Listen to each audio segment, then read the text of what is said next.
I'm going to take a couple of moments and quickly walk you through my husband's own personal history, his pain journey. He would be here with me today if he were doing a little better, but he's at the hotel.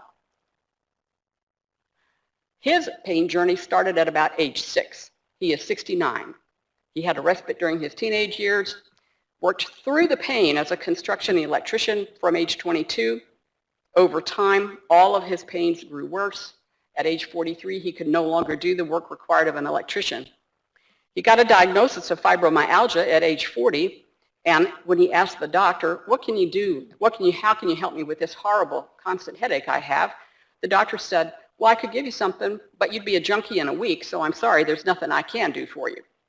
He went back to college in 1993 to make a career change at age 46. His intent was to teach. He was awarded an academic scholarship to Syracuse. He began that program in the fall of 96, but for whatever not clear reason, in the spring of 97, all of his symptoms worsened. They mushroomed to the extent that he could no longer concentrate on his studies and ended up having to withdraw from graduate school. In 1997, at that time, we began a nonstop search for treatment. We had sought treatment over the years. Most doctors would tell him, wow, you got great labs, you look healthy, wish my labs were as good as yours. If you hurt, I can't disprove that, but I don't know what to do. Between 97 and 2010, he saw 9 pain specialists, psychiatrists, psychologists, chiropractors, therapists, and tried many kinds of treatments. None of them helped very much at all. Many, many medications tried and failed. Quite a few of these he had very strong and sometimes unusual side effects, hypersensitive to many medications.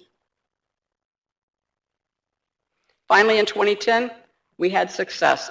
In the spring, he told me, I can no longer stand this. I know there are some doctors who will treat some patients with high doses of opioid pain medications, and I don't know what to do other than to try that. We went and saw Joel Hochman in Houston. The reason I mention him, we didn't have him very long because he passed away shortly thereafter, but he titrated my husband up to an effective dose of OxyContin, which was 720 milligrams per day. Prior to that, he had never had more than 100 milligrams, roughly, of oxycodone or other opioids that were attempted and failed. I want to point out that he was titrated to this effective dose before the abuse deterrent formulation was added to OxyContin. Dr. Hochman passed away. We contacted Dr. Forrest Tennant, and he accepted my husband as for initial appointment. We saw him, signed the documents, medication prescribed, but OxyContin at 720 milligrams a day was no longer effective. We saw Dr. Tennant again in 2010. At that point, he titrated my husband up again to the now effective dose, which was 1,440 milligrams a day. And let me just say that. I know these are high-dose unit pills, but he did have a handful. His dose was 6 80-milligram tablets 3 times a day.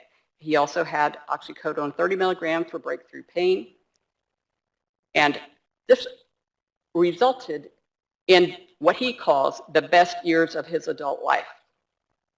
From December 2010 to October of 2018, there was no dose escalation whatsoever, no impairment, no significant side effects.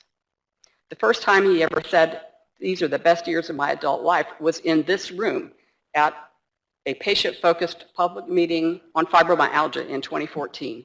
He still says these have been the best years of his adult life. And here are the components of that successful regimen: OxyContin, oxycodone, methylphenidate, Prozac, and oh my goodness, clonazepam. I would submit to the FDA, just for your consideration, that some have, like the misinterpretation of the CDC guideline, some have interpreted the black box warning on clonazepam to mean under no circumstances should they be co-prescribed. My husband, however, was first put on clonazepam and Prozac in 1992. He was already taking it for management of anxiety, panic, and depression before he ever had any opioid prescribed on a continuing basis. And he had never had any adverse effects whatsoever. All of his physicians have known exactly what all he was taking. We keep them all informed. And we would strongly resist having to discontinue that medication because it works for him. As I have said, he had greatly improved quality of life, excellent pain control, functional capability, greatly improved quality of life in every respect. But in 2018, we lost access to pharmacy support in Virginia. And since November, we have not been able to fill pain medications in Virginia, and that's a real wrinkle in our life. He does have a new regimen prescribed by his current doctor.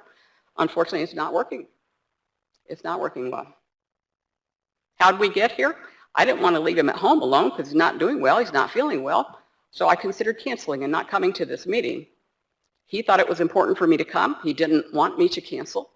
So I hauled a twin bed mattress out of one of our bedrooms and put it in the back of my Expedition so he could lay down in the back to ride up here, because his severe head and neck pain is now such that he can't sit up for more than about an hour at a time without his pain just laying him out.